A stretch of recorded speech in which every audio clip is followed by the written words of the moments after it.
నీకు చాలా మంచి ఫ్యూచర్ ఉందమ్మా.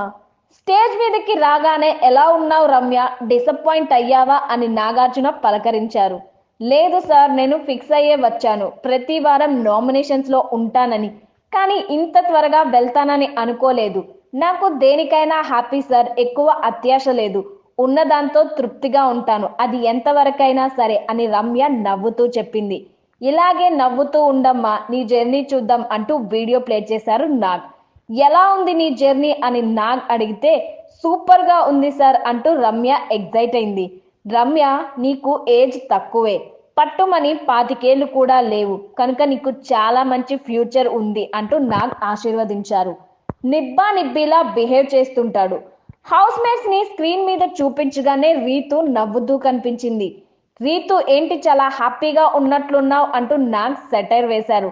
సార్ నేనా అంటూ రీతు అవాక్కైంది. రమ్య, వెళ్లే ముందు ఈ బోర్డు మీద 13 మంది ఉన్నారు.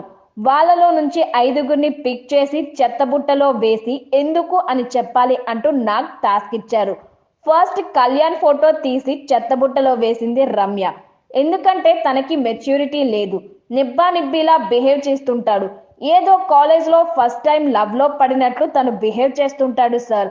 ఏదో మాట్లాడేస్తున్నా అనుకుంటాడు, కానీ తనకి అంతా మాట్లాడటం కూడా తెలియదు సార్ అని రమ్య చెప్పింది.